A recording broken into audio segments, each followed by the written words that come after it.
A billionaire missed his flight. Twin girls ran to him, crying, "Please help, Mom isn't waking up." He ran after them, and when he saw her face, he was shocked. "Hi, my beautiful family. Welcome back to Mr. Peter's family. May the Almighty bless every woman with an unbreakable spirit, a heart that radiates love and healing, and a dignity that commands respect from all who meet her. You are the backbone of families, the silent warriors who endure without complaint, the gentle hands that shape lives, and the souls that bring light to the darkest days. I pray your homes overflow with peace, your steps are guided by wisdom, and your hearts are filled with unending joy. May every challenge turn to triumph, every sorrow transform into strength, and every tear be replaced with laughter. You deserve boundless love, honor, and blessings for the immeasurable care you give without asking for anything in return. If your heart is true, like the video. If your love is real, write, "I am with Mr. Peter." Michael Rooney stood in the international terminal watching Flight 447 to Tokyo pull away from the gate, his leather briefcase hanging forgotten in his hand as the aircraft rolled toward the runway carrying 200 passengers who were not him.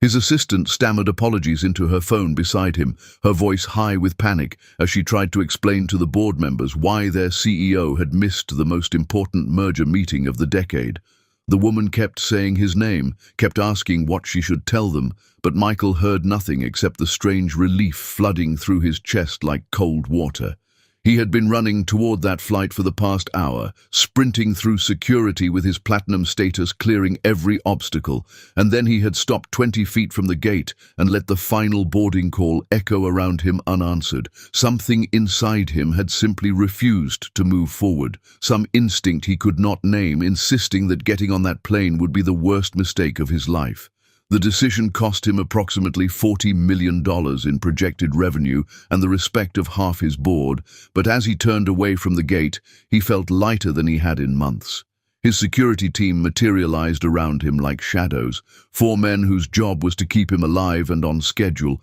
and their confusion radiated outward in silent waves.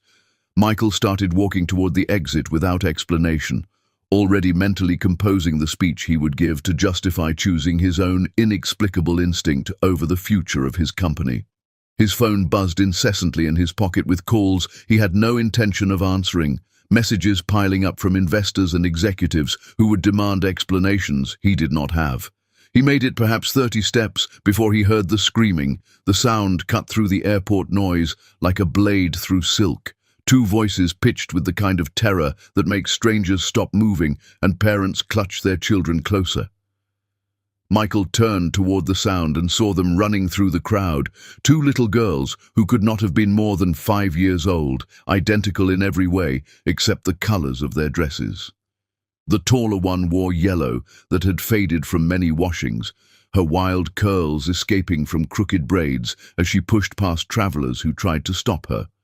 The smaller girl in purple stumbled and nearly fell, her face wet with tears that seemed too large for such a small person to produce.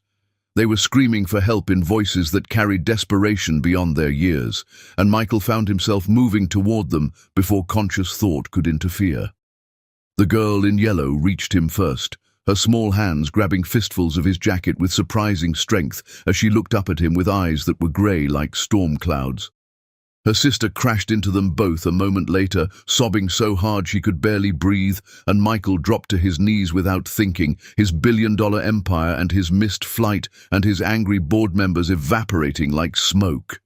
He cupped their faces with hands that had signed contracts worth more than most people would earn in 10 lifetimes, and he heard his own voice promising them he would help, asking them what was wrong, where their mother was, why they were alone. His security team formed a protective circle around them, and Michael was distantly aware of his assistant still talking frantically into her phone somewhere behind him.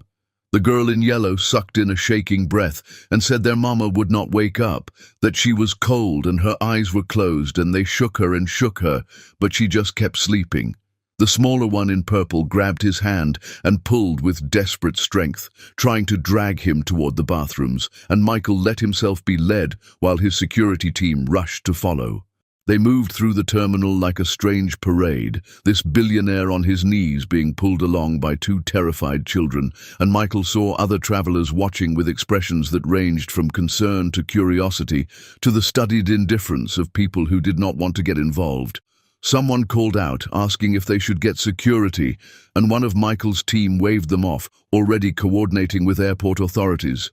The girls led him to the family bathroom near the food court, and the door stood half open in violation of airport policy. Michael pushed it wider and saw her collapsed against the far wall beneath the changing table, this woman wearing a coat that had been patched multiple times and shoes that were falling apart at the seams. Her face was turned away from the door, hidden behind a curtain of dark hair, and for a moment Michael could only see the rise and fall of her chest that meant she was still breathing. He was already pulling out his phone, already dialing emergency services as he moved toward her, his security team blocking the doorway to keep the gathering crowd back while maintaining sightlines in case this was some elaborate trap. He knelt beside her and reached for her shoulder, intending to gently turn her face toward him to check her airways, and the phone slipped from his grip as if his fingers had forgotten how to hold objects. It hit the tile floor with a crack that sounded impossibly loud in the small space, the screen shattering into a spiderweb of broken glass, but Michael did not notice because he was staring at a ghost. Jinsey Dunn. The name filled his mind like a scream he could not release, like a prayer to a God who had stopped listening 6 years ago. He was looking at the woman who had walked out of his penthouse on a Tuesday morning while he was in the shower, who had taken nothing but her purse and her phone and every piece of his heart with her when she disappeared into the city like smoke dispersing in wind. The woman he had searched for like a madman for 18 months, hiring the best private investigators money could buy and posting rewards that climbed into 6 figures and calling in every favor he had accumulated in his climb to wealth and power. The woman he had finally accepted was either dead or so determined to escape him that she had erased herself from existence entirely, had become a memory he carried like a wound that never fully healed. She was here, unconscious on a bathroom floor, in an airport 3,000 miles from where they had lived together, and the 2 little girls clinging to his legs were calling her mama with voices that broke on the word. Michael's hands shook as he touched her face, his fingers remembering the shape of her cheekbones and the softness of her skin, and he heard himself saying her name over and over like an incantation that might wake her or prove she was real. One of his security guards was on the phone now, barking instructions about medical emergencies and airport locations, his voice carrying the authority of someone who knew exactly how to move bureaucracy aside when a billionaire's safety was involved. But Michael could not focus on anything except the impossibility of this moment, the way 6 years of carefully constructed defenses were crumbling in the face of seeing her again. Jinsey's eyelids fluttered but did not open, and her skin felt cold beneath his touch in a way that terrified him more than her unconsciousness.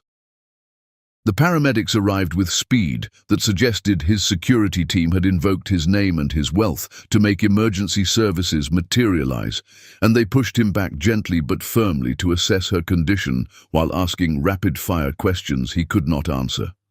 Michael stood with the 2 girls pressed against his legs, their small bodies shaking with sobs that seemed to come from somewhere deeper than childhood should reach. The taller one in yellow looked up at him with those grey eyes that were starting to haunt him, and she asked if he was an angel because her mama had been praying for an angel, and maybe God had finally listened. The question hit him like a physical blow because he was no angel, had never been anything close to divine, but this child was looking at him like he held the power to fix what was broken. The smaller girl in purple touched his face with fingers that were sticky from tears and sugar, and she whispered that he had kind eyes, like the man in the photograph their mama kept hidden in her special box. She said their mama would take out that photograph sometimes when she thought they were sleeping, and she would cry while looking at it, her tears falling onto the face of a man who looked sad, even though he was smiling. Michael's breath caught in his throat because he knew exactly which photograph she meant, could see it in his mind as clearly as if he held it in his hands. It had been taken at a charity gala 3 months before Jinsey left, the two of them standing on a balcony overlooking the city, and he remembered the photographer catching them in a moment when they thought they were alone. He had been looking at Jinsey like she was the only real thing in a world of performance, and she had been smiling at him with an expression that he had believed was love before she taught him that love could be a lie, or at least something people walked away from without explanation. The paramedics were loading Jinsey onto a stretcher now, their movements efficient and professional, and one of them turned to ask Michael about the patient's medical history and emergency contacts. He opened his mouth to explain that he did not know, that this woman had been missing from his life for 6 years, that he had no right to any information about her current circumstances. But before he could speak, the girl in yellow said her name was Jessie and her sister was Grace, and their mama's name was Jinsey Dunn, just like it said on her driver's license. She recited their address in a neighborhood Michael knew was 3 hours away by car, a place where poverty sat like morning fog and opportunities dried up before they could bloom. She said they had taken the bus to the airport because Mama wanted to see the planes and pretend they were going somewhere beautiful, and then Mama had gotten the bad headache that made her fall down. Michael looked down at these two little girls who were explaining their mother's collapse with the weary competence of children who had learned to be responsible too young, and something clicked into place in his mind with the force of revelation. He saw his own grey eyes staring back at him from two small faces, saw the shape of his mother's nose and his sister's smile when she was young, saw the way Jessie stood with her weight on her left foot, exactly like he did when he was thinking. These children were not just Jinsey's daughters, these children were his. The realization hit him so hard he staggered backward, his security team catching him before he could fall, and Grace grabbed his hand asking if he was okay because grown-ups were not supposed to get dizzy. Michael looked at the paramedics loading Jinsey into the ambulance and then down at the twins who were watching him with expressions that mixed hope and terror in equal measure, and he made a decision that would change everything. He told his security team to get his car, told his assistant to cancel every appointment for the next month, and if the board had problems with that they could vote him out, told the paramedics he was coming to the hospital with the patient because these children needed someone and that someone was going to be him.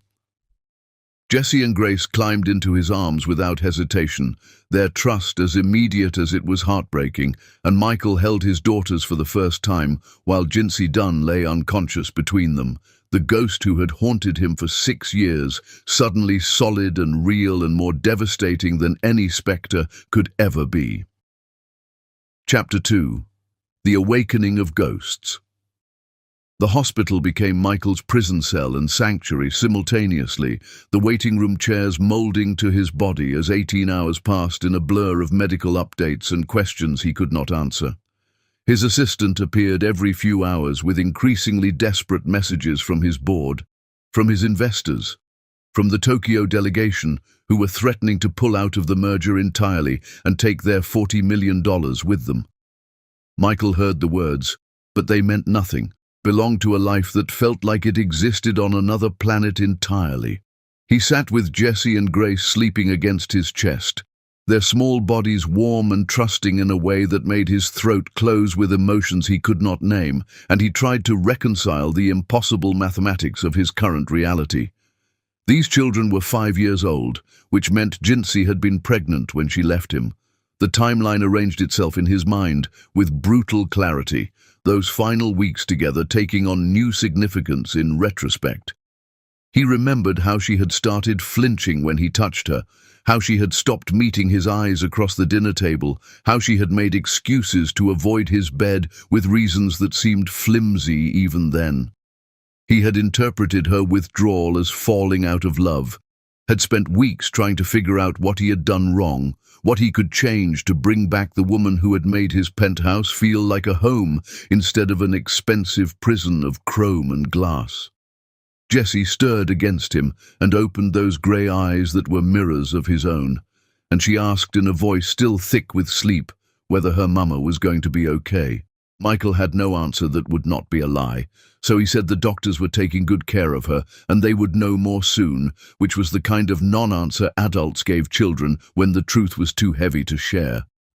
Grace woke next and immediately started crying again, quiet tears that rolled down her cheeks without sound, and Michael found himself rocking them both like he had seen parents do in movies and on street corners, his body remembering instincts he did not know he possessed. A doctor appeared in the doorway wearing scrubs that had seen too many emergencies, her face arranged in the expression medical professionals used when delivering news that lived in the grey space between hope and devastation. She asked if he was family, and Michael heard himself say yes before his brain could process the lie, because in that moment, he was family in every way that mattered regardless of what paperwork said. The doctor explained that the patient had suffered a severe seizure, that imaging had revealed a mass in her brain they suspected was a tumor, that she was awake now, but very weak and disoriented. Michael listened to these words and felt his reality fragmenting further, because Jinsey had not just left him and hidden his children, she had been dying slowly while he lived in ignorant luxury, building hotels and acquiring companies.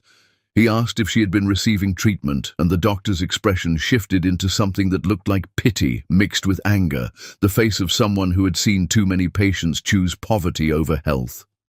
The patient's records showed an initial diagnosis from several years ago, but no follow-up appointments, no medication compliance, no surgery or radiation or any of the interventions that might have given her more time. The tumor was located in a position that made it technically inoperable from the start, but there were treatments that could have slowed its growth, could have bought her years instead of the months she likely had left now.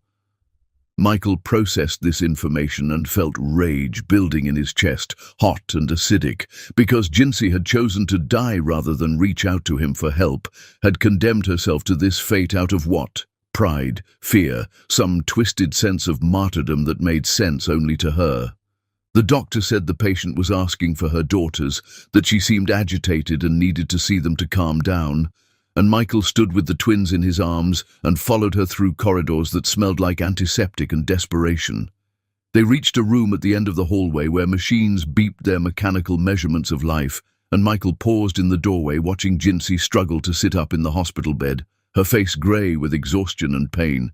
Jessie and Grace saw their mother and screamed her name with relief that echoed off the walls, squirming out of his arms to run to her bedside.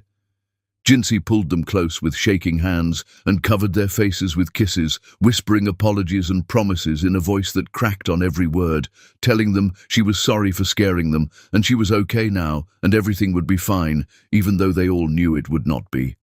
Michael stood at the foot of her bed and waited for her to acknowledge him, waited for her to look at him and offer some explanation for the impossibility of this situation. But Jinsey kept her eyes on their daughters, checking them for injuries and asking if they were scared, and telling them everything was going to be okay, even though they both knew it was not.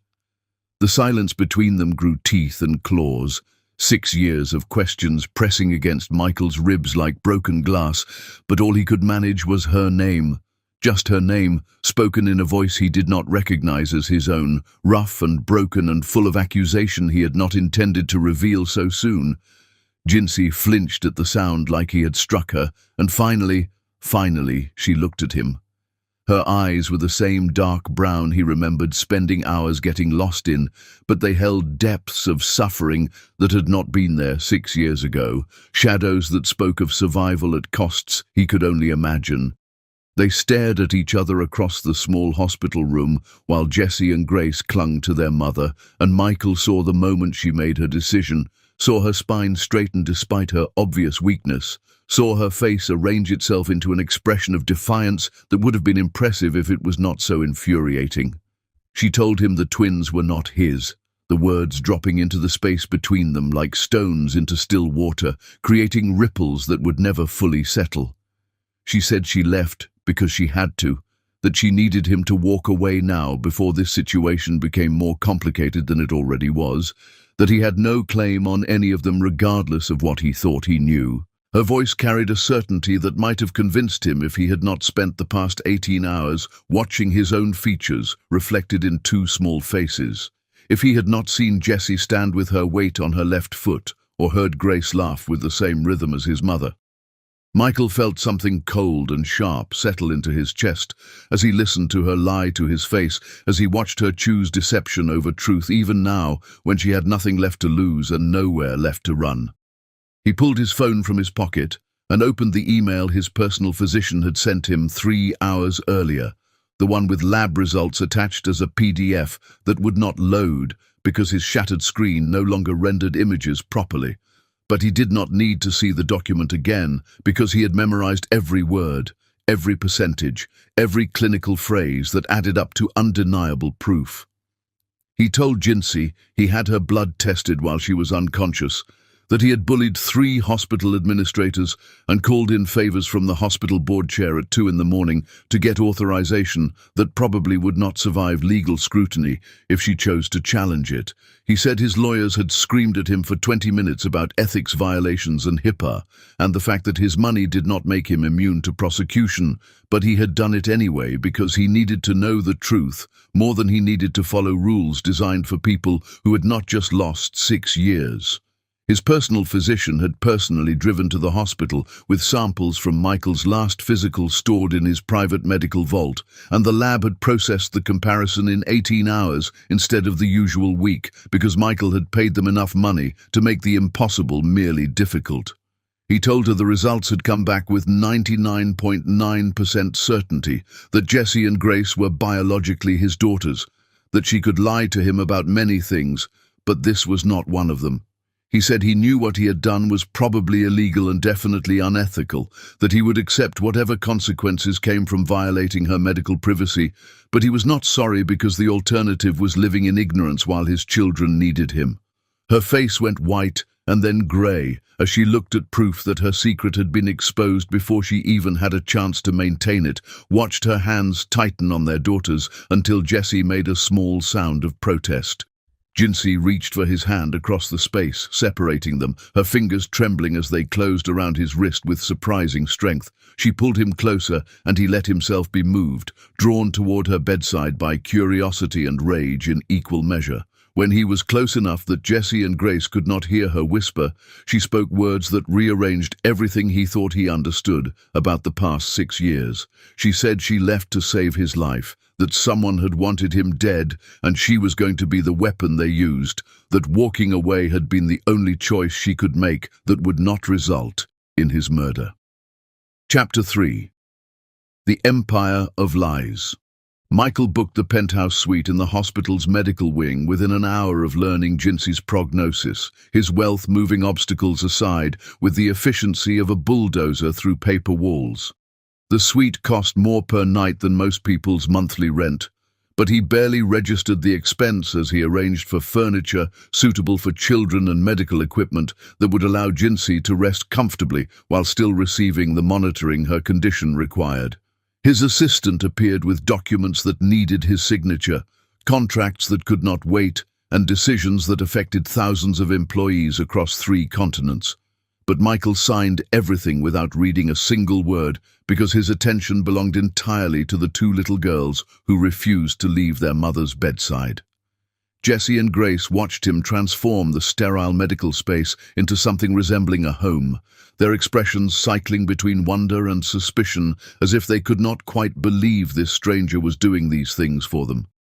He had toys delivered from the most expensive store in the city, brought in food from restaurants that did not typically do takeout, but made exceptions for men who could afford to make it worth their while, arranged for a television and streaming services so the twins could watch cartoons while their mother slept. Every action felt simultaneously too much and not enough. His attempts to care for children he had just met clumsy and excessive in ways that probably would have been funny if the circumstances were not so devastating. Jinsey watched his efforts from her hospital bed with an expression he could not decipher, something between terror and resignation flickering across her face every time he entered the room. She barely spoke to him directly, addressing her comments to the nurses or to their daughters, treating him like a helpful stranger rather than the father of her children or the man she had once loved enough to move into his home and share his life.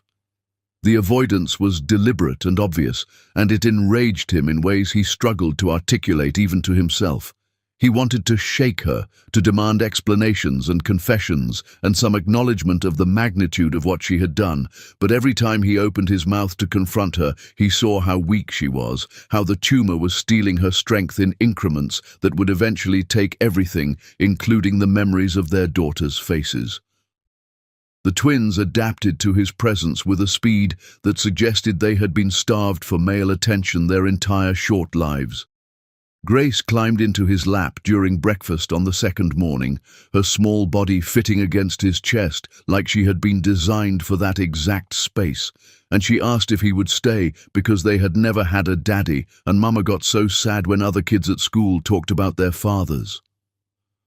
The question lodged itself in Michael's throat like a bone, choking him with implications he was not ready to face, but he heard himself promise he would stay as long as they needed him. Jessie watched this exchange from across the room where she sat coloring with markers he had bought, her grey eyes measuring him with an intensity that seemed far beyond her years, and he saw her decide to trust him in the moment. Her face softened from skepticism into something like hope. When the girls finally fell asleep on the couch he had arranged in the corner of the suite, buried under blankets that cost more than their mother probably earned in a month, Michael moved his chair directly beside Jinsey's bed and spoke in a voice so low and controlled it frightened him with its intensity. He asked her to explain how she could do this, how she could steal his children and let him believe she was dead or worse for 6 years, how she could watch him transform into the kind of man who stopped believing in human goodness, because the one person he trusted most had disappeared without explanation or mercy. His words came out sharp and precise, each syllable a small blade designed to cut through whatever defenses she had erected between them.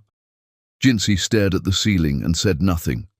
For so long Michael thought she would never speak, that she would choose silence over honesty the way she had chosen absence over communication 6 years ago. But then she turned her head to look at him and told him the twins were not his, repeating the lie with less conviction than before, her voice wavering on the words like she no longer believed them herself. Michael laughed, and the sound was bitter enough to taste, harsh enough that one of the nurses poked her head in to check on them before withdrawing when Michael waved her away with the authority of someone paying for the entire wing. He pulled out his phone and showed her the email from the genetics lab, the percentages and markers that added up to absolute certainty despite her denials. Her hands started shaking so badly she had to grip the bed rails to keep them still, and Michael felt a savage satisfaction at her distress that made him wonder what kind of man he had become in the years since she left. She reached for his hand with fingers that trembled and held it so tight it hurt, and through tears that seemed to come from somewhere deeper than grief, she whispered that she left to save his life. She told him about receiving the first threat 2 weeks after discovering she was pregnant, about the joy that had flooded through her. In the moment those 2 pink lines appeared on the test, about planning how she would tell him in a way that would make the moment as special as it deserved to be. But before she could share that news, her phone had buzzed with a message from a number she did not recognize, and when she opened it, she saw a photograph of Michael leaving his office building with crosshairs drawn over his head in red ink that looked disturbingly like blood. The message below the image said she had a choice to make, that she could keep the pregnancy secret and disappear from his life completely, or she could tell him the truth and watch him die in an accident that would be carefully arranged to leave no evidence of murder.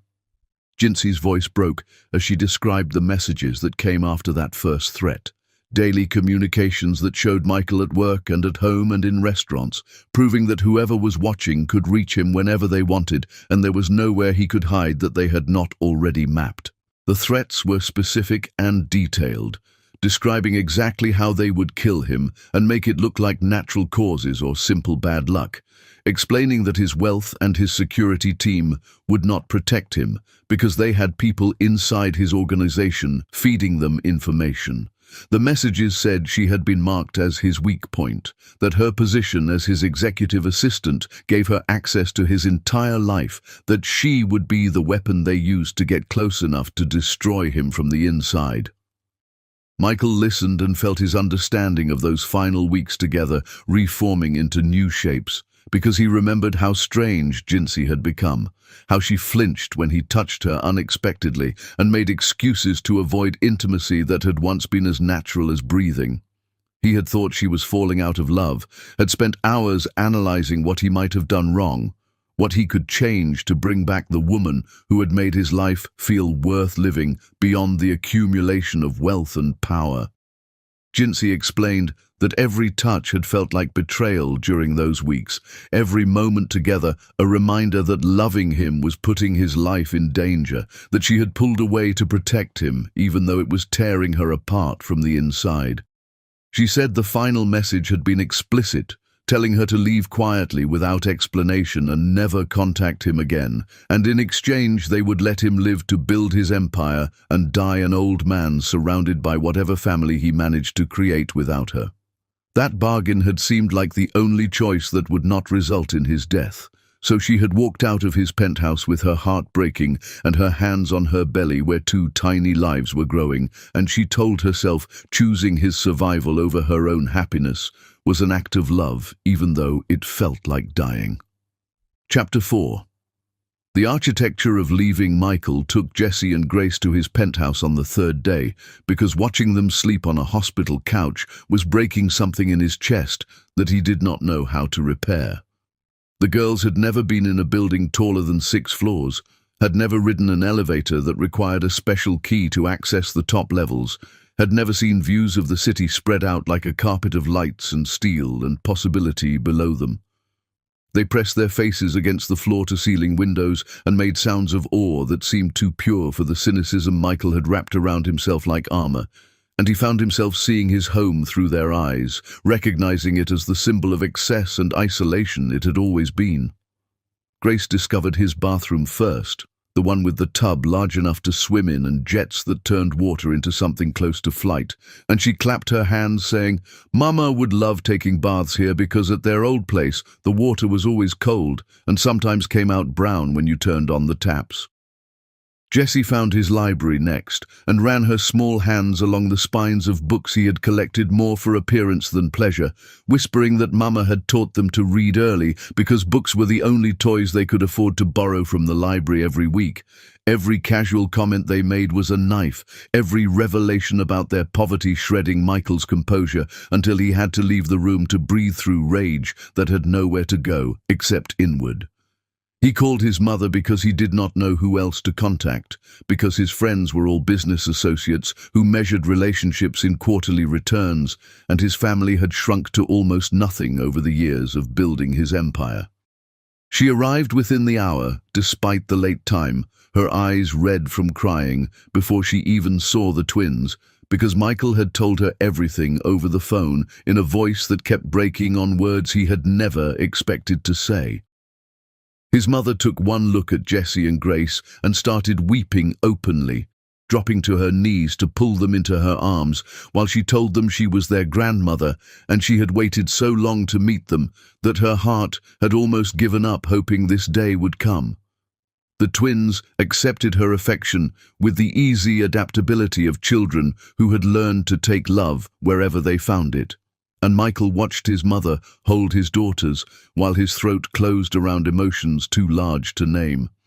She stayed through the night, helping him figure out how to braid hair using techniques she had learned raising 3 children of her own, and picking out clothes that would fit properly instead of hanging loose like the ones they arrived in, and answering the 1,000 questions 5-year-olds asked about everything from why the sky changed colors to whether they could really live here in this castle that touched the clouds. His mother moved through his penthouse with the comfort of someone who had raised children and knew instinctively what they needed, and Michael followed her lead like a student learning a language he had never expected to speak.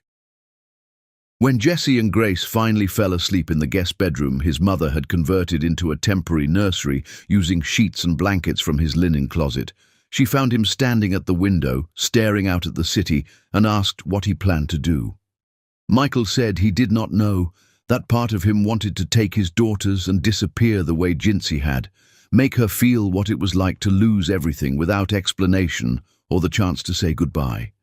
But the other part of him still saw the woman he had loved collapsed in that airport bathroom, still remembered the way she used to laugh at his terrible jokes and make his penthouse feel like a home instead of a showroom for wealth he had accumulated without understanding why he needed it. His mother listened without judgment and then told him that anger was acceptable, that he had every right to rage at what had been stolen from him, but that his daughters needed him to be better than his worst impulses. She said Jesse and Grace had already lost 6 years with their father, and they were about to lose their mother to a disease that would not be negotiated with or reasoned away, and adding more trauma to their lives would serve no purpose beyond temporary satisfaction that would curdle into regret.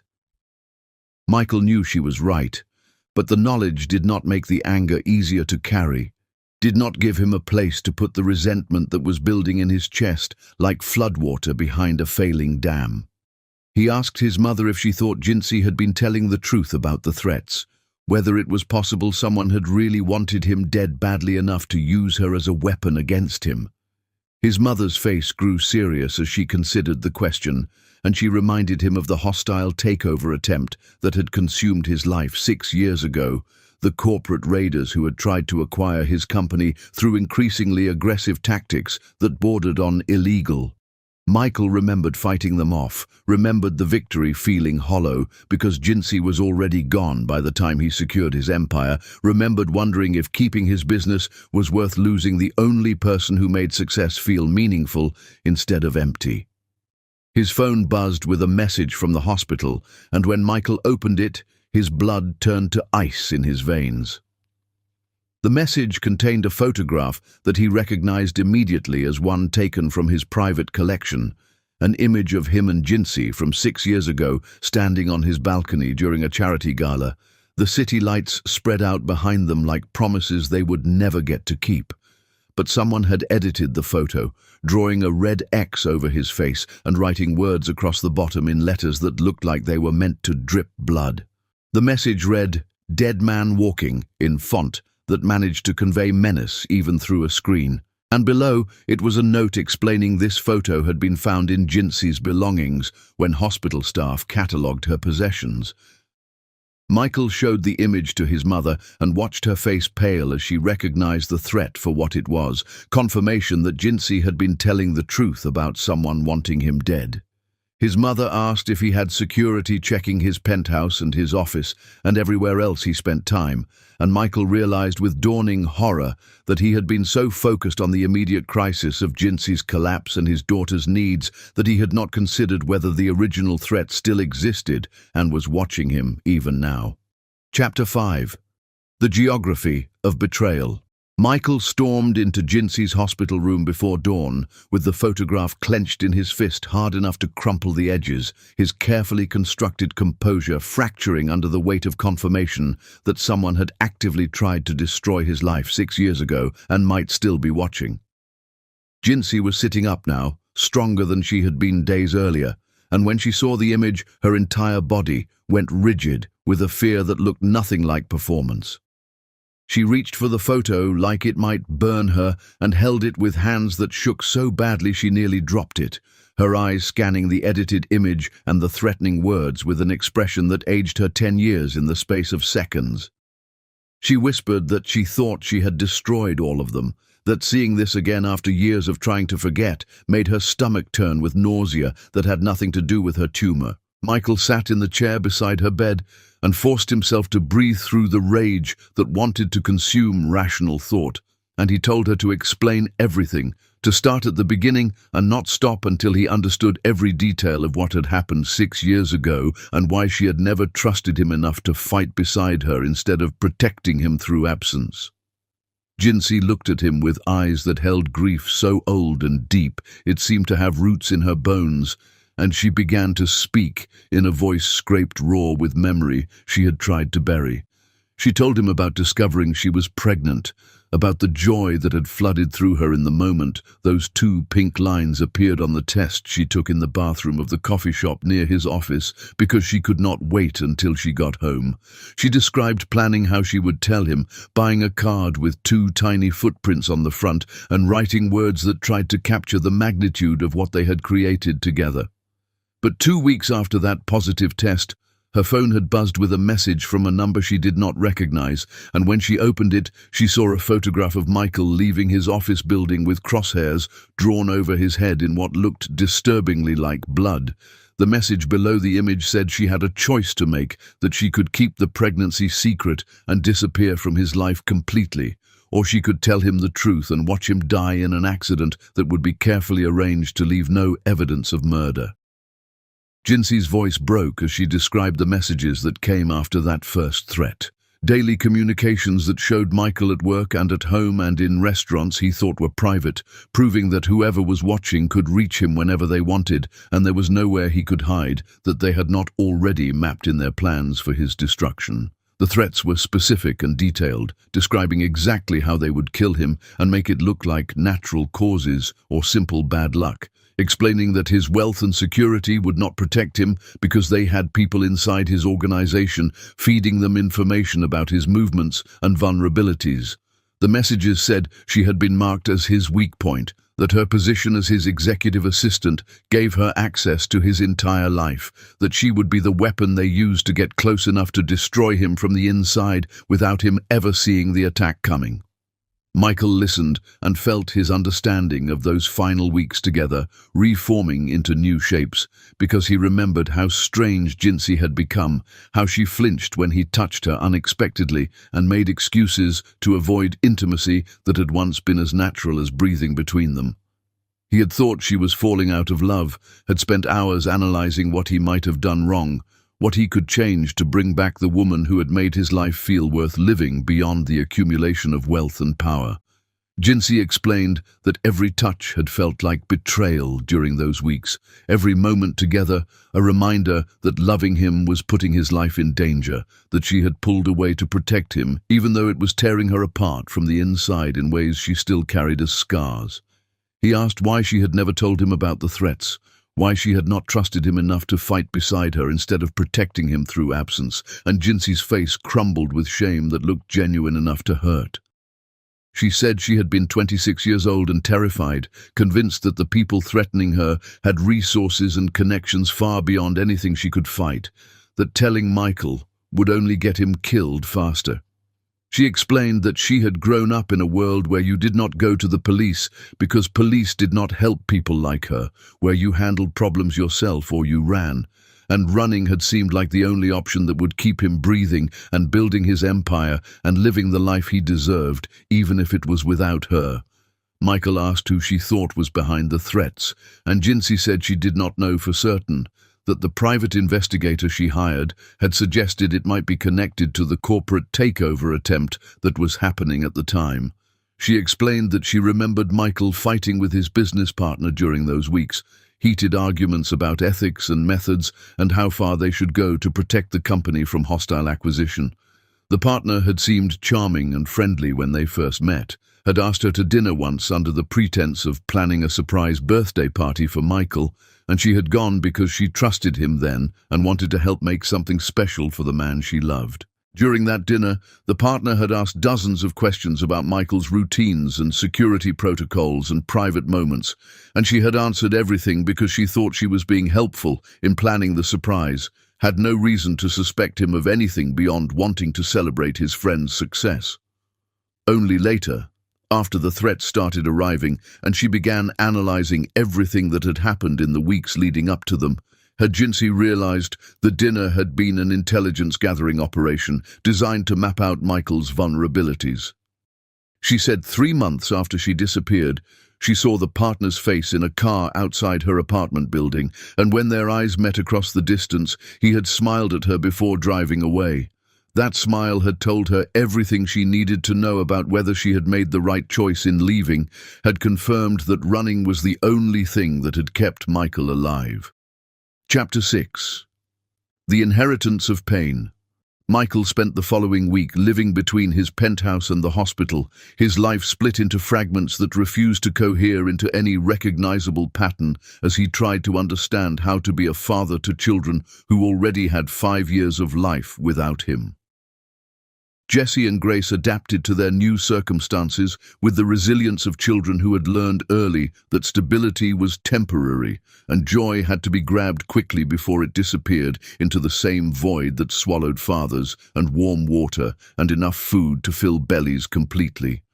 They followed him everywhere with questions that never seemed to end, asking about his childhood and his work, and whether he knew how to braid hair properly because Mama tried her best, but her hands shook too much now to manage the intricate patterns other girls wore to school. He taught himself to braid by watching videos at 3 in the morning while his daughters slept in the room next to his, practicing on rope and string and eventually on the expensive throw pillows from his couch until his fingers remembered the patterns well enough to attempt them on actual hair without pulling too hard or leaving lumps that would make them uncomfortable. The first time he successfully created 2 neat braids in Grace's curls, she looked in the mirror and started crying in a way that terrified him until he realized they were happy tears streaming down her face. She said she looked like the girls at school now, that nobody would be able to tell she was different, that maybe the other kids would stop asking why her hair was always messy. Michael felt something in his chest break open because his 5-year-old daughter thought poverty was a visible mark that separated her from other children, thought that having proper braids would somehow erase the years of being different. Jessie was quieter about her adaptations, watching him with those grey eyes that mirrored his own, and measuring whether he would stay or prove to be another temporary kindness that would evaporate like morning dew. She asked careful questions about his business and his homes, and whether they would really get to live in the penthouse forever, and Michael heard the fear beneath her words that this was all temporary, that soon they would go back to apartments with broken locks and cold water, and the constant worry about whether there would be enough food to last until the next paycheck.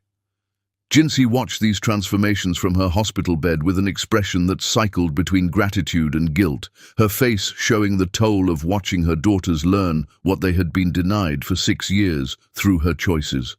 Michael brought them to visit her every day, let them climb into her bed and tell her about their adventures in his penthouse, about the library and the bathtub, and the view from windows that seemed to touch the sky. But he also saw the way Jinsey flinched every time Jessie casually said, "Daddy," saw the pain that crossed her face when Grace asked if they would live with both parents or just with him after Mama got better, even though everyone knew she would not get better. His business partners grew increasingly insistent about his absence, threatening votes and board actions and consequences that might have terrified him in another life, when the company was all he had and wealth was the only measure of success he understood. Michael sent a company-wide email explaining he was taking indefinite personal leave to handle a family emergency, and anyone who had problems with that decision could tender their resignation immediately because he no longer cared about quarterly returns more than he cared about being present for his children.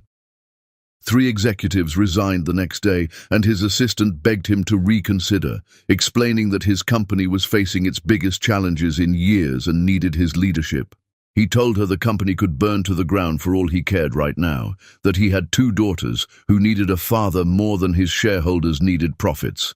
His security team investigated the threats from 6 years ago, digging through old files and interviewing former employees and reconstructing events that had faded into corporate history.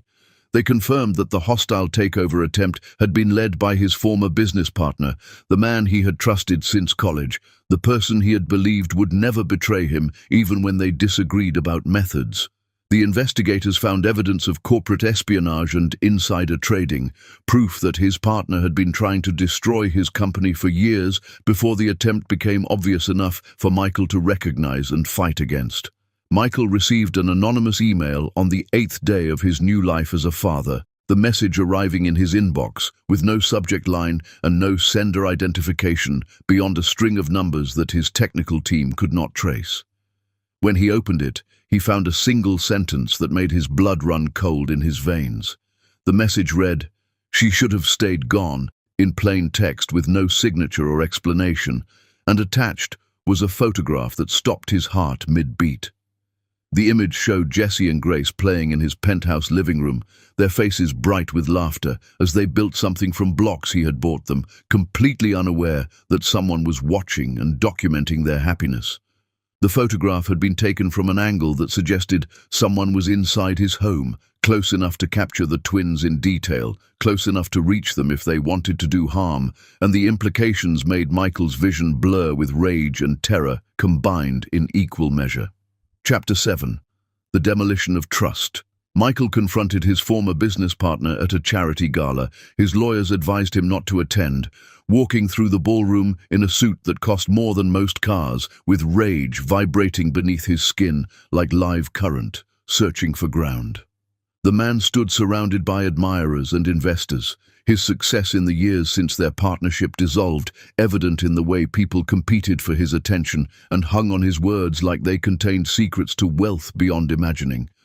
Michael walked up to him in front of 500 witnesses and asked in a voice that carried across the crowded space whether he had hired someone to threaten the mother of his children 6 years ago. The conversations around them died like candles in wind, silence spreading outward from their confrontation until the entire ballroom was watching with the fascination people reserved for disasters they were grateful not to be part of. His former partner's face remained perfectly composed, no flicker of guilt or surprise disturbing his practiced charm, as he denied everything with the ease of someone who had been rehearsing this moment in case it ever came. He called Michael paranoid and sad, suggested that perhaps the stress of sudden fatherhood was affecting his judgment in ways that required professional help, offered condolences for what must be a difficult situation with all the warmth of a snake offering sympathy to a mouse. His voice dripped with false sympathy that made Michael's hands clench into fists at his sides, and he smiled with an expression that never reached his eyes, which remained as cold and calculating as they had been during their final argument about ethics years ago.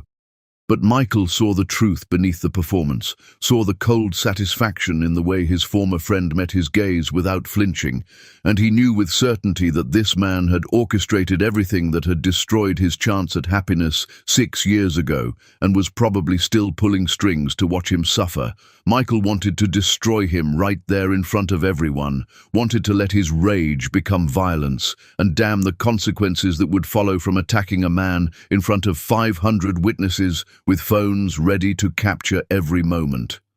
But his lawyers materialized at his elbows and pulled him back with quiet urgency, reminding him that without proof, any action he took could backfire legally, that assault charges would only give his enemy more power and potentially threaten his custody of Jesse and Grace. So Michael left the gala with his security team surrounding him like armor, drove back to the safe house with his jaw clenched so tight his teeth ached, and tried to process the humiliation of being dismissed as paranoid by the man who had stolen 6 years of his life. He found Jinsey on the couch in the main room, staring at nothing, with eyes that seemed to be watching scenes from the past play out in the space between her and the wall. Her body smaller than he remembered, and her face grey with exhaustion that went deeper than her tumor. Michael sat beside her, and they existed in silence for several minutes. The first time they had been alone without children or security or medical staff demanding attention since that moment in the airport bathroom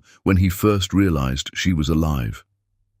Jinsey broke the quiet first, her voice barely above a whisper as she apologized for everything, the words tumbling out in a rush, like if she said them fast enough they might hurt less or somehow undo the damage that had already been carved into both their lives. She kept apologizing until the word lost meaning became just another sound in the room that meant nothing because it could not change what had already happened, and Michael finally asked what exactly she was sorry for because the list was so long he could not tell any more where one regret ended and another began. She said she was sorry for leaving, for taking his children, for never trusting him enough to believe he could protect them all if she had just given him the chance to try. She explained that she had been 26 and terrified and convinced that her love for him would get him killed, that every decision she made was about keeping him breathing, even if it meant he hated her forever, and their daughters grew up thinking fathers were mythical creatures other people had. Jinsey described the years of isolation and fear, raising twins alone while looking over her shoulder, constantly waiting for someone to realize she was still alive and her daughters existed, working herself into exhaustion to provide the bare minimum for Jesse and Grace, while watching other children have things her own daughters would never know.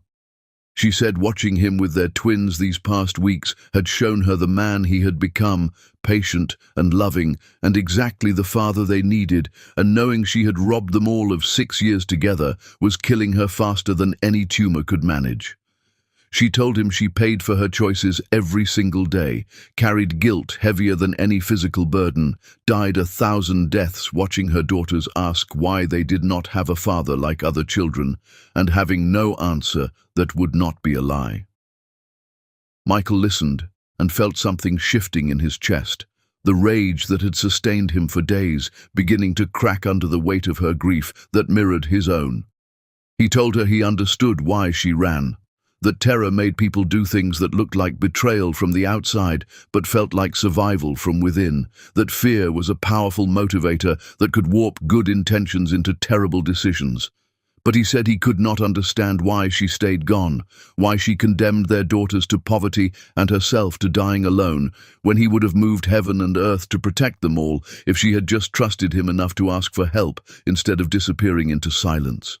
Grace's scream cut through their conversation like a knife through fabric, high and terrified in a way that made both parents move without thinking, running to the bedroom where Jessie and Grace had been playing with the new toys Michael had arranged to be delivered. They found Jessie standing at the window pointing at something in the yard below with a hand that shook like leaves in storm wind, her face pale with fear that no 5-year-old should have to feel. She said there was a man out there watching them through the glass, that she had seen his face clearly before he turned and ran into the darkness when she screamed, and Michael felt his world tilt sideways as he realized the threat was not historical, but present and active and hunting his family in real time. Chapter 8. The Reckoning of Choices. Michael watched the video 17 times before his breathing steadied enough to think clearly about what he was seeing, instead of just reacting with rage that made his vision blur at the edges. His eyes burned from staring at the screen without blinking as he tried to understand the footage, tried to find some explanation that did not involve Jinsey lying to him about everything from the beginning. The video showed her and the man who had destroyed their lives sitting across from each other in an intimate restaurant, the kind of place where lighting was low and tables were spaced far enough apart that conversations remained private and people went when they wanted to share secrets or confess things they could not say in daylight. Every time Jinsey laughed at something his former partner said, Michael felt the knife twist deeper into his chest, because that laugh was the one she had reserved for moments when she felt completely safe and completely seen, the sound she made when her guard was down and happiness was real instead of performed. The man reached across the table to touch her hand in a gesture that looked practiced and familiar, and she did not pull away immediately like someone surprised by unwanted contact. Michael replayed those 3 seconds until they were carved into his memory like scars that would never fully fade, trying to understand what the touch meant and whether he was seeing intimacy or something more innocent. He paused the video on a frame where Jinsey's face was turned toward the camera angle, studying her expression for signs of deception or discomfort, searching for evidence that would support either his worst fears or his desperate hope that there was an explanation beyond betrayal. Her smile looked genuine in that frozen moment, her posture relaxed in a way that suggested comfort rather than performance.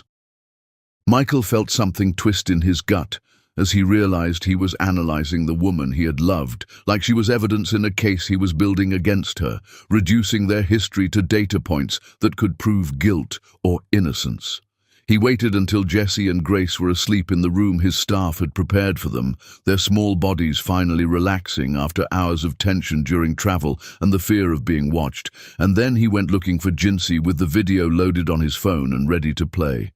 He found her in the library, where she had been reading their daughter's favorite books aloud to herself, trying to memorize every page before her memory deteriorated, along with everything else the tumor would steal. Michael entered without knocking and played the video on his phone without preamble or warning, holding the screen toward her face so she could not look away or pretend she did not understand what he was showing her. He watched the color drain from her skin as she recognized herself on screen, watched her hands start to shake so badly she had to set down the book she was holding or risk dropping it, and when the video was over, she looked at him with something like resignation etched into every line of her face.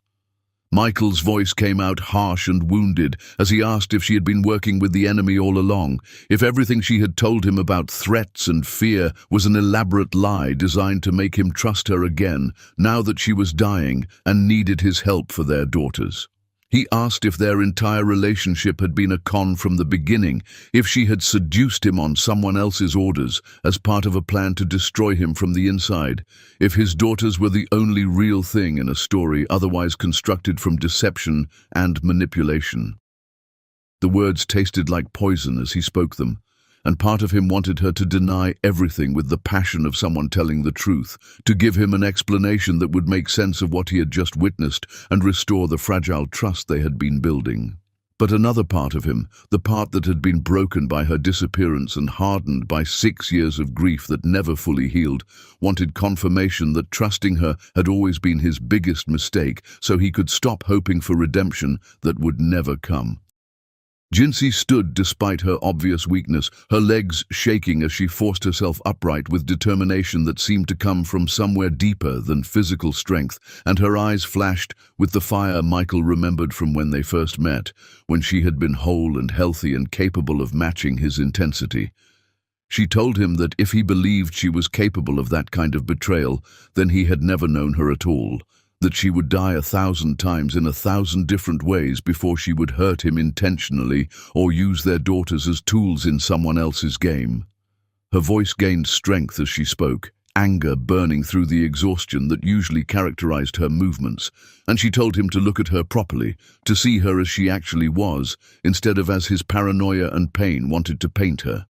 She explained that the video was from before the threat started, that his former business partner had approached her asking to plan a surprise birthday party for Michael, and she had agreed because she trusted him then and wanted to help make something special for the man she loved. She described that dinner as completely innocent, conversation about Michael's favorite things and potential party themes, and the logistics of keeping the event secret from someone who noticed everything and was difficult to surprise. Jinsey said the man had been charming and friendly throughout the meal, asking dozens of questions about Michael's routines and security protocols, under the guise of figuring out how to coordinate the surprise without getting caught.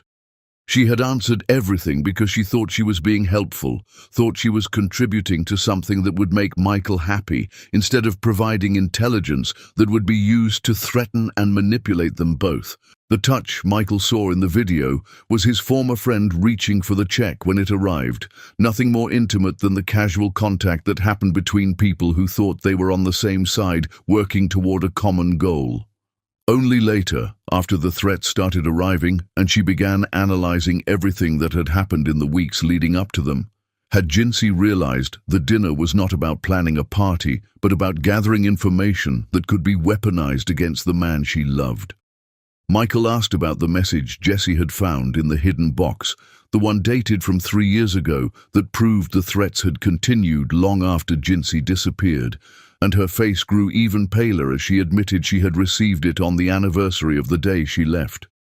The message appeared on the burner phone she kept for emergencies, proving that someone had been tracking her movements and knew exactly where she was living and working.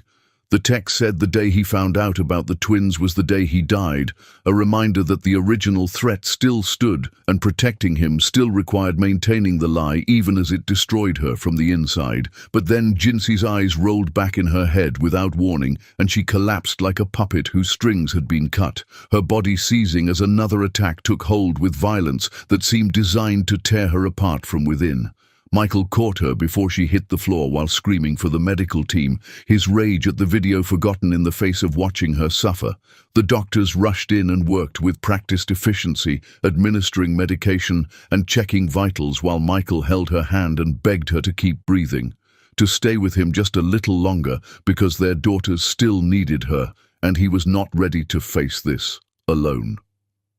Chapter 9: The Architecture of Collapse. Jinsey survived the seizure, but emerged from it diminished in ways that terrified Jesse and Grace more than her physical weakness ever had. Her speech slurred, and her memory patchy, like someone had taken scissors to the fabric of who she was and cut out random pieces. The doctors explained that the tumor was growing faster than they had initially projected. that the stress of recent weeks had accelerated its progress in ways they could not fully control, that she likely had weeks rather than months remaining, and they needed to prepare for the end sooner than anyone wanted. Michael listened to this timeline and felt something inside him shatter into pieces too small to ever properly reassemble, because weeks was not enough time to prepare his daughters for losing their mother, was not enough time to help them understand why the universe was so cruel as to give them both parents, only to immediately take one away. The security team finished their investigation and presented Michael with evidence that confirmed his former business partner had orchestrated everything from the original threat 6 years ago to the recent surveillance that put cameras in his home. They found emails and financial transactions that proved the man had hired people to watch Jinsey after she disappeared to ensure she never contacted Michael or revealed the pregnancy that would give him reason to search for her more aggressively. The evidence showed he had recently learned about Jinsey's tumor and Michael's discovery of his daughters, and he was now escalating his campaign because he saw an opportunity to destroy Michael completely while he was emotionally vulnerable and distracted by grief. Jesse and Grace spent their days hovering near their mother, like small satellites, unable to escape gravitational pull, reading to her from the books Michael bought and telling her stories about their adventures in his penthouse, about the library and the bathtub and the view from windows that made them feel like they were flying. They adapted to her cognitive decline with heartbreaking grace that no child should have to develop, correcting her gently when she forgot their names or repeated questions she had already asked, treating her confusion with patience that seemed far beyond their years. Michael watched his daughters care for their dying mother with maturity no 5-year-old should possess, and he realized they had been preparing for this loss their entire lives, had been learning how to be strong enough to survive her absence since before they were old enough to understand what death meant or how permanent it would be. Jinsey had moments of clarity between the confusion, windows where her mind sharpened enough that she seemed almost like her old self before the tumor started stealing pieces of who she was. During one of these moments she asked Michael to sit with her alone, and when he entered her room she was holding a journal she had somehow managed to write despite her deteriorating condition, and hands that shook so badly most days she could barely hold a pen. She told him she had been documenting everything she wanted Jesse and Grace to know about her, stories from her childhood and lessons she wished she had time to teach them properly, memories she wanted them to carry forward when she was gone and could no longer tell them herself. Michael asked what she wanted him to tell Jesse and Grace about why she left, how he should explain her choices when they were old enough to ask the hard questions that would inevitably come as they tried to understand their history. Jinsey thought for a long moment before answering, her eyes distant as she considered what words might do justice to the complexity of what had happened between them. She said to tell them she was young and scared and made the wrong choice for what she thought were the right reasons, that she loved their father so much the thought of him dying because of her was more terrifying than any personal suffering she could imagine enduring. She wanted them to know she regretted leaving every single day, that she carried guilt heavier than any physical burden, but she never regretted having them or wished for a different life if it meant they would not exist. The Swiss authorities contacted Michael about his former business partner, explaining they had been tracking the man's activities for months and had evidence of his involvement in corporate espionage and financial crimes that crossed international borders. They offered to arrest him immediately if Michael was willing to testify and press charges that would keep the man imprisoned for years if the case went to trial. Michael said yes without hesitation, because even if justice was imperfect and slow and could not undo the damage already done, it was better than letting the man who had destroyed his family walk free to potentially hurt others. But then Jinsey took a turn for the worse that no one had anticipated coming quite so soon, her seizures becoming more frequent and more severe until they seemed to blend together into one continuous assault on her failing body. Her moments of clarity disappeared entirely, leaving her trapped in confusion that must have been terrifying to experience from the inside. The doctors said she was approaching the end, that her body was shutting down in stages that could not be reversed, that they needed to make her comfortable and let nature take its course, because fighting it would only prolong suffering without changing the inevitable outcome.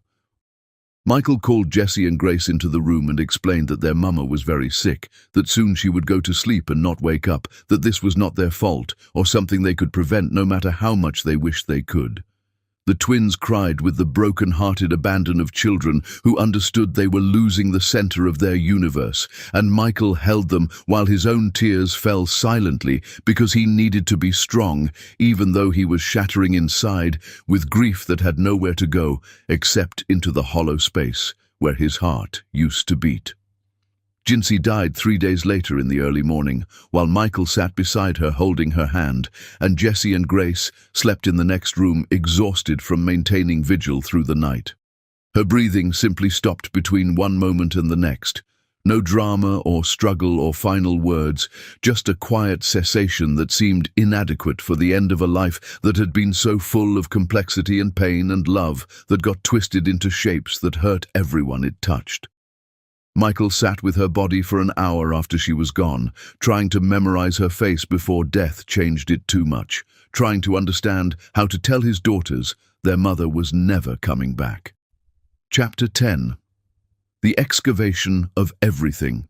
Michael organized Jinsey's funeral in Switzerland because transporting her body back seemed like a violation of some unspoken agreement about where she should rest after fighting so hard to protect the people she loved. He arranged for a small ceremony at a chapel in the mountains, invited no one except his mother and his security team and the medical staff who had cared for her in those final weeks. Jesse and Grace stood beside him wearing black dresses his mother had helped him choose, their small hands gripping his with strength that seemed impossible for their size. They had asked to see their mama one last time before the casket closed, and Michael had carried them to where Jinsey lay, let them touch her cold face and say whatever goodbyes they needed in whatever way made sense to their 5-year-old understanding of death. The trial of his former business partner began a year after Jinsey's death, and Michael attended every single day despite his lawyer's advice that he could simply read transcripts later and spare himself the emotional toll of reliving everything in a courtroom designed to dissect trauma into evidence. He sat in the gallery, watching the man perform innocence for the jury with the skill of someone who had been practicing deception for so long it had become second nature. Watched him shake his head sadly when prosecutors described the threatening messages as if the very idea wounded him deeply. The man dabbed at dry eyes when they showed photographs of Jinsey living in poverty while raising 2 children alone. His performance of sympathy so convincing that Michael saw several jurors lean forward with expressions suggesting they might be swayed by the display. The defense painted Michael as a man undone by grief and guilt, suggesting he had constructed an elaborate conspiracy to absolve himself of responsibility for a relationship that ended badly. They pointed to his wealth and power as evidence of someone accustomed to controlling narratives, someone who could not accept that a woman had chosen to leave him of her own free will. Michael sat through these characterizations of his motivations and his grief, forcing himself to remain expressionless even as his hands clenched into fists beneath the wooden barrier separating gallery from participants. But on the 8th day of testimony, the prosecution called Michael to the stand, and he walked to the witness box, feeling the weight of Jesse and Grace's eyes on him, from where his mother had brought them, to watch their father fight for justice their mother would never see. The prosecutor asked him to describe his relationship with the defendant, and Michael spoke clearly about the friendship that started in college, the business partnership that built an empire, the trust he had given completely until cracks began appearing in the foundation of everything they had created together. He described the arguments about ethics and methods, about how far they should go to protect their company from hostile takeover, about tactics the defendant wanted to use that crossed lines Michael would not approach. When Michael finally stepped down from the witness stand after an hour of testimony that left him emotionally exhausted, he walked past the defendant's table and stopped, turning to look at the man who had been his best friend before becoming his enemy. The former partner met his eyes without flinching, and for just a moment his mask slipped enough that Michael saw satisfaction underneath, pleasure at having caused pain that still radiated outward years after the initial blow. Michael leaned close enough that only the defendant could hear and said 5 words that made the man's composure finally crack after days of perfect performance. He said Jinsey died thinking of me, and watched rage flash across his former friend's face before the bailiff moved Michael along. The trial lasted 6 weeks, as witness after witness described the defendant's actions over the years. The man who had installed the cameras in Michael's penthouse testified in exchange for reduced charges, describing in detail how he had been hired to watch Michael's children and report their activities and vulnerabilities.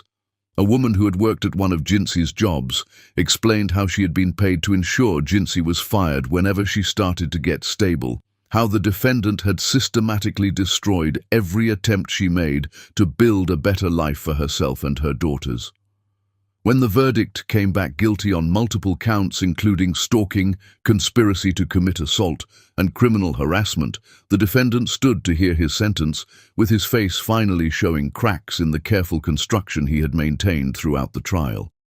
The judge sentenced him to 18 years in federal prison, and as the bailiffs led him away in handcuffs, he looked back at Michael one final time. His expression held no remorse, no acknowledgement of wrongdoing or understanding of the damage he had caused, only cold fury at having been caught and defeated by the man he had tried to destroy. 2 years after finding Jesse and Grace in that airport, Michael sat with his daughters on the anniversary of Jinsey's death and asked what they wanted to remember about their mama. The question had become a ritual between them, an annual excavation of memory that grew richer each year, as the twins found new language for emotions they were learning to process. Jessie said she wanted to remember how hard Mama worked to take care of them, how she always made sure they had food even when she did not eat herself, how her hugs felt safe even when everything else was scary and uncertain. She added this year that she remembered her mother's hands, how rough they had been from cleaning jobs, but how gentle when they touched her face, how they trembled but never failed to braid her hair every morning, even when the pain was visible in every movement. Grace said she wanted to remember Mama's voice, reading stories, the way she sang them to sleep every night, even when her head hurt so badly she could barely see straight, how she always said they were the best thing that ever happened to her. She spoke about remembering the way their mother smelled like lavender soap from the dollar store, how that scent still made her cry when she encountered it unexpectedly in stores or passing strangers on the street. Grace described remembering the lullabies their mother invented because she could not afford music, songs about brave little girls who would grow up strong and beautiful and never have to be afraid. Michael added that he wanted them to remember their mother had loved them and their father enough to make impossible choices, that she had been brave in ways that did not look heroic, but required strength most people never had to find within themselves. He told them about the journal entries he had been reading, stories their mother had written about her own childhood that helped him understand where her fear had been forged, how poverty and powerlessness had taught her that running was sometimes the only form of fighting available to people with no resources or protection. Jesse asked if that was enough,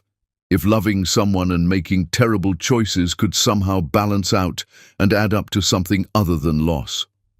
Michael told her honestly that he did not know, that he was still figuring out what forgiveness looked like when someone you loved hurt you while trying to save you from something they believed was worse than the pain they caused.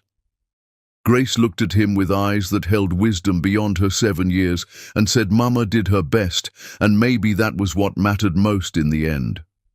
Michael felt tears burning in his eyes as he pulled both his daughters close and agreed that yes, maybe that was exactly what mattered. That Jinsey had done her best with impossible circumstances and limited options, and that had to be enough because it was all anyone could ever do when faced with choices that had no good answers.